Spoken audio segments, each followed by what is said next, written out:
रघुवंश में भगवान राम के पूर्वज भागीरथ एक प्रतापी राजा थे। उन्होंने अपने पूर्वजों को जीवन मरण के दोष से मुक्त करने के लिए गंगा को पृथ्वी पर लाने की ठानी। उन्होंने कठोर तपस्या आरंभ की। गंगा उनकी तपस्या से प्रसन्न हुई तथा स्वर्ग से पृथ्वी पर आने के लिए तैयार हो गईं। पर उन्होंने भागीरथ से कहा कि यदि वे सीधे स्वर्ग से पृथ्वी पर गिरेंगी तो पृथ्वी उनका वेग सहन नहीं कर पाएगी और रसातल में चली जाएगी। ये सुनकर भागीरथ सोच में पड़ गए। गंगा को यह अभिमान था कि कोई उसका वेग सहन नहीं कर सकता। तब उन्होंने भगवान भोलेनाथ की उपासना शुरू कर दी। शिव ने गंगा का गर्व दूर करने के लिए संसार के दुखों को हरने वाले शिव शंभु प्रसन्न हुए और भागीरथ से वर मांगने को कहा। भागीरथ ने अपना सब मनोरथ उनसे कह दिया। गंगा जैसे ही स्वर्ग से पृथ्वी पर उतरने लगी, शिव ने उन्हें जटाओं में कैद कर लिया। वह छटपटाने लगी और शिव से माफी मांगी। तब शिव ने उसे जटा से एक छोटे से पोखर में छोड़ दिया, जहां से गंगा 7 धाराओं में प्रवाहित हुई। भगवान विष्णु के हर चित्र व मूर्ति में उन्हें सुदर्शन चक्र धारण किए दिखाया जाता है। ये सुदर्शन चक्र भगवान शंकर ने ही जगत कल्याण के लिए भगवान विष्णु को दिया था। इस संबंध में शिव महापुराण के कोटिरुद्र संहिता में एक कथा का उल्लेख है। एक बार जब दैत्यों के अत्याचार बहुत बढ़ गए, तब सभी देवता श्रीहरि विष्णु के पास आए। तब भगवान विष्णु ने कैलाश पर्वत पर जाकर भगवान शिव की विधि पूर्वक आराधना की। वे 1000 नामों से शिव की स्तुति करने लगे। प्रत्येक नाम पर एक कमल पुष्प भगवान विष्णु शिव को चढ़ाते। तब भगवान शंकर ने विष्णु की परीक्षा लेने के लिए उनके द्वारा लाए 1000 कमल में से एक कमल का फूल छिपा दिया। शिव की माया के कारण विष्णु को ये पता न चला। एक फूल कम पाकर भगवान विष्णु उसे ढूंढने लगे, परंतु फूल नहीं मिला। तब विष्णु ने एक फूल की पूर्ति के लिए अपना एक नेत्र निकालकर शिव को अर्पित कर दिया। विष्णु की भक्ति देखकर भगवान शंकर बहुत प्रसन्न हुए और श्रीहरि के समक्ष प्रकट होकर वरदान मांगने के लिए कहा। तब विष्णु ने दैत्यों को समाप्त करने के लिए अजेय शस्त्र का वरदान मांगा। तब भगवान शंकर ने विष्णु को अपना सुदर्शन चक्र दिया। विष्णु ने उस चक्र से दैत्यों का संहार कर दिया। इस प्रकार देवताओं को दैत्यों से मुक्ति मिली तथा सुदर्शन चक्र उनके स्वरूप से सदैव के लिए जुड़ गया। श्री राम का अश्वमेध यज्ञ चल रहा था। श्री राम के अनुज शत्रुघ्न के नेतृत्व में असंख्य वीरों की सेना सारे प्रदेश को विजित करती जा रही थी। यज्ञ का अश्व प्रदेश प्रदेश जा रहा था। इस क्रम में कई राजाओं के द्वारा यज्ञ का घोड़ा पकड़ा गया, लेकिन अयोध्या की सेना के आगे उन्हें झुकना पड़ा। शत्रुघ्न के अलावा सेना में हनुमान, सुग्रीव और भरत पुत्र पुष्कल सहित कई महारथी उपस्थित थे, जिन्हें जीतना देवताओं के लिए भी संभव नहीं था। कई जगह भ्रमण करने के बाद यज्ञ का घोड़ा देवपुर पहुंचा, जहां राजा वीरमणि का राज्य था। राजा वीरमणि अति धर्मनिष्ठ तथा श्री राम एवं महादेव के अनन्य भक्त थे। उनके 2 पुत्र रुक्मांगद और शुभंगद वीरों में श्रेष्ठ थे। राजा वीरमणि के भाई वीर सिंह भी एक महारथी थे। राजा वीरमणि ने भगवान शंकर की तपस्या कर उन्हें प्रसन्न किया था और महादेव ने उन्हें उनकी और उनके पूरे राज्य की रक्षा का वरदान दिया था। महादेव के द्वारा रक्षित होने के कारण कोई भी उनके राज्य पर आक्रमण करने का साहस नहीं करता था। जब अश्व उनके राज्य में पहुंचा तो राजा वीरमणि के पुत्र रुक्मांगद ने उसे बंदी बना लिया और अयोध्या के सैनिकों से कहा कि यज्ञ का घोड़ा उनके पास है, इसलिए वे जाकर शत्रुघ्न से कहे कि विधिवत युद्ध कर वो अपना अश्व छुड़ा लें। जब रुक्मांगद ने ये सूचना अपने पिता को दी तो वो बड़े चिंतित हुए और अपने पुत्र से कहा कि अनजाने में तुमने श्री राम के यज्ञ का घोड़ा पकड़ लिया है। श्री राम हमारे मित्र हैं और उनसे शत्रुता करने का कोई औचित्य नहीं है, इसलिए तुम यज्ञ का घोड़ा वापस लौटाओ। इस पर रुक्मांगद ने कहा कि हे पिताश्री, मैंने तो उन्हें युद्ध की चुनौती भी दे दी है, अतः अब उन्हें बिना युद्ध के अश्व लौटना हमारा और उनका दोनों का अपमान होगा। अब तो जो हो गया है उसे बदला नहीं जा सकता, इसलिए आप मुझे युद्ध की आज्ञा दें। पुत्र की बात सुनकर वीरमणि ने उसे सेना सुसज्जित करने की आज्ञा दे दी। राजा वीरमणि अपने भाई वीर सिंह और अपने दोनों पुत्र रुक्मांगद और शुभांगद के साथ विशाल सेना लेकर युद्ध क्षेत्र में आ गए। इधर जब शत्रुघ्न को सूचना मिली कि उनके यज्ञ का घोड़ा बंदी बना लिया गया है तो वो बहुत क्रोधित हुए एवं अपनी पूरी सेना के साथ युद्ध के लिए युद्ध क्षेत्र में आ गए। उन्होंने पूछा कि उनकी सेना से कौन अश्व को छुड़ाएगा, तो भरत पुत्र पुष्कल ने कहा कि तातश्री आप चिंता न करें, आपके आशीर्वाद और श्री राम के प्रताप से मैं आज ही इन सभी योद्धाओं को मारकर अश्व को मुक्त करता हूँ। वे दोनों इस प्रकार बात कर रहे थे कि पवनसुत हनुमान ने कहा कि राजा वीरमणि के राज्य पर आक्रमण करना स्वयं परमपिता ब्रह्मा के लिए भी कठिन है, क्योंकि ये नगरी महाकाल द्वारा रक्षित है। अतः उचित यही होगा कि पहले हमें बातचीत द्वारा राजा वीरमणि को समझाना चाहिए, और अगर हम न समझा पाए तो हमें श्री राम को सूचित करना चाहिए। राजा वीरमणि श्री राम का बहुत आदर करते हैं, इसलिए वे उनकी बात नहीं टाल पाएंगे। हनुमान की बात सुनकर श्री शत्रुघ्न बोले कि हमारे रहते अगर श्री राम को युद्ध भूमि में आना पड़े, ये हमारे लिए अत्यंत लज्जा की बात है। अब जो भी हो हमें युद्ध तो करना ही पड़ेगा। ये कहकर वे सेना सहित युद्ध भूमि में पहुंच गए। भयानक युद्ध छिड़ गया।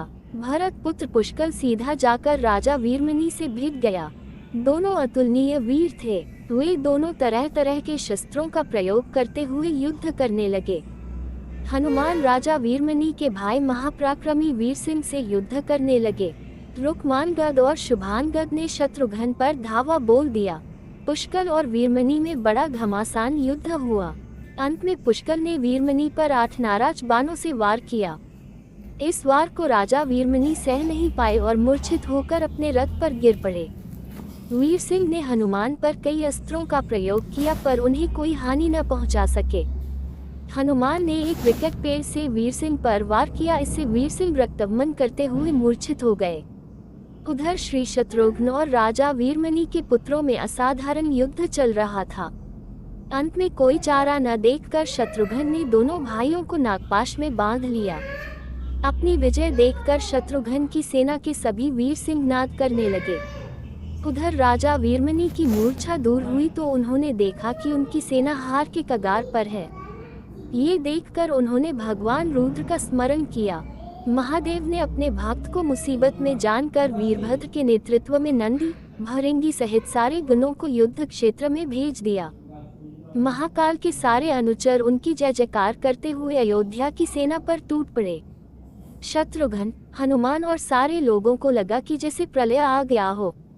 जब उन्होंने भयानक मुख वाले रुद्र, अवतार वीरभद्र, नंदी, भृंगी सहित महादेव की सेना देखी तो सारे सैनिक भय से कांप उठे।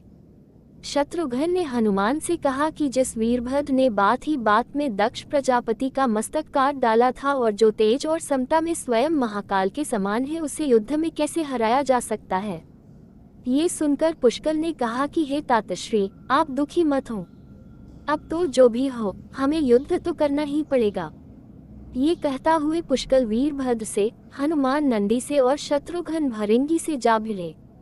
पुष्कल ने अपने सारे दिव्यास्त्रों का प्रयोग वीरभद्र पर कर दिया, लेकिन वीरभद्र ने बात ही बात में उसे काट दिया। उन्होंने पुष्कल से कहा कि हे बालक, अभी तुम्हारी आयु मृत्यु को प्राप्त होने की नहीं हुई है, इसलिए युद्ध क्षेत्र से हट जाओ। उसी समय पुष्कल ने वीरभद्र पर शक्ति से प्रहार किया, जो सीधे उनके मर्मस्थान पर जाकर लगा। इसके बाद वीरभद्र ने क्रोध से थर्राते हुए एक त्रिशूल से पुष्कल का मस्तक काट लिया और भयानक सिंहनाद किया। उधर भृंगी आदि गणों ने शत्रुघ्न पर भयानक आक्रमण कर दिया। अंत में भृंगी ने महादेव के दिए पाश में शत्रुघ्न को बांध दिया। हनुमान अपनी पूरी शक्ति से नंदी से युद्ध कर रहे थे। उन दोनों ने ऐसा युद्ध किया जैसा पहले किसी ने नहीं किया था। दोनों श्री राम के भक्त थे और महादेव के तेज से उत्पन्न हुए थे। काफी देर लड़ने के बाद कोई और उपाय न देखकर नंदी ने शिवास्त्र का प्रयोग कर हनुमान को पराभूत कर दिया। अयोध्या की सेना की हार देखकर राजा वीरमणि की सेना में जबरदस्त उत्साह आ गया और वे बाकी बचे सैनिकों पर टूट पड़े। ये देखकर हनुमान ने शत्रुघ्न से कहा कि मैंने आपसे पहले ही कहा था कि ये नगरी महाकाल द्वारा रक्षित है, लेकिन आपने मेरी बात नहीं मानी। अब इस संकट से बचाव का एक ही उपाय है कि हम सब श्री राम को याद करें। ऐसा सुनते ही सारे सैनिक शत्रुघ्न, पुष्कल एवं हनुमान सहित श्री राम को याद करने लगे। अपने भक्तों की पुकार सुनकर श्री राम तत्काल ही लक्ष्मण और भरत के साथ वहां आ गए। अपने प्रभु को आया देख सभी हर्षित हो गए एवं सबको ये विश्वास हो गया कि अब हमारी विजय निश्चित है। श्री राम के आने पर जैसे पूरी सेना में प्राण का संचार हो गया। श्री राम ने सबसे पहले शत्रुघ्न को मुक्त कराया और उधर लक्ष्मण ने हनुमान को मुक्त करा दिया। जब श्री राम, लक्ष्मण और भरत ने देखा कि पुष्कल मृत्यु को प्राप्त हो चुके हैं तो उन्हें बड़ा दैख हुआ। भरत तो शोक में मूर्छित हो गए। श्री राम ने क्रोध में आकर वीरभद्र से कहा कि तुमने जिस प्रकार पुष्कल का वध किया है उसी प्रकार अब अपने जीवन का भी अंत समझो। ऐसा कहते हुए श्री राम ने सारी सेना के साथ शिवगुणों पर धावा बोल दिया। जल्द ही उन्हें ये पता चल गया कि शिवगुणों पर साधारण अस्त्र बेकार है, इसलिए उन्होंने महर्षि विश्वामित्र द्वारा प्रदान किए दिव्यास्त्रों से वीरभद्र और नंदी सहित सारी सेना को विदीर्ण कर दिया। श्री राम के प्रताप से पार न पाते हुए सारे गणों ने एक स्वर में महादेव का आह्वान करना शुरू कर दिया। जब महादेव ने देखा कि उनकी सेना बड़े कष्ट में है तो वे स्वयं युद्ध क्षेत्र में प्रकट हुए। इस अद्भुत दृश्य को देखने के लिए परमपिता ब्रह्मा सहित सारे देवता आकाश में स्थित हो गए। जब महाकाल ने युद्ध क्षेत्र में प्रवेश किया तो उनके तेज से श्री राम की सारी सेना मूर्छित हो गई। जब श्री राम ने देखा कि स्वयं महादेव रण क्षेत्र में आए हैं तो उन्होंने शस्त्र का त्याग कर भगवान रुद्र को दंडवत प्रणाम किया एवं उनकी स्तुति की। उन्होंने महाकाल की स्तुति करते हुए कहा कि हे सारे ब्रह्मांड के स्वामी, आपके ही प्रताप से मैंने महापराक्रमी रावण का वध किया। आप स्वयं ज्योतिर्लिंग में रामेश्वरम में पधारे। हमारा जो भी बल है वो भी आपके आशीर्वाद के फलस्वरूप ही है। ये जो अश्वमेध यज्ञ मैंने किया है वो भी आपकी ही इच्छा से ही हो रहा है, इसलिए हम पर कृपा करें और इस युद्ध का अंत करें। ये सुनकर भगवान रुद्र बोले कि हे राम, आप स्वयं विष्णु के दूसरे रूप हैं, मेरी आपसे युद्ध करने की कोई इच्छा नहीं है। फिर भी चूंकि मैंने अपने भक्त वीरमणि को उसकी रक्षा का वरदान दिया है इसलिए मैं इस युद्ध से पीछे नहीं हट सकता, अतः संकोच छोड़कर आप युद्ध करें। श्री राम ने इसे महाकाल की आज्ञा मानकर युद्ध करना शुरू किया। दोनों में महान युद्ध छिड़ गया जिसे देखने देवता लोग आकाश में स्थित हो गए। श्री राम ने अपने सारे दिव्यास्त्रों का प्रयोग महाकाल पर कर दिया पर उन्हें संतुष्ट नहीं कर सके। अंत में उन्होंने पाशुपतास्त्र का संधान किया और भगवान शिव से बोले कि हे प्रभु, आपने ही मुझे ये वरदान दिया है कि आपके द्वारा प्रदत्त इस अस्त्र से त्रिलोक में कोई पराजित हुए बिना नहीं रह सकता, इसलिए हे देव, आपकी ही आज्ञा और इच्छा से मैं इस सीधा महादेव के हृदय स्थल में समा गया और भगवान रुद्र इससे संतुष्ट हो गए। उन्होंने प्रसन्नता पूर्वक श्री राम से कहा कि आपने युद्ध में मुझे संतुष्ट किया है, इसलिए जो इच्छा हो वर मांग लें। इस पर श्री राम ने कहा कि हे भगवान, यहाँ इस युद्ध क्षेत्र में भ्राता भरत के पुत्र पुष्कल के साथ असंख्य योद्धा वीरगति को प्राप्त हो गए हैं, उन्हें कृपया जीवन दान दीजिए। महादेव ने मुस्कुराते हुए तथास्तु कहा और पुष्कल समेत दोनों ओर के सारे योद्धाओं को जीवित कर दिया। इसके बाद उनकी आज्ञा से राजा वीरमणि ने यज्ञ का घोड़ा श्री राम को लौटा दिया और अपना राज्य रुक्मांगद को सौंपकर वे भी शत्रुघ्न के साथ आगे चल दिए।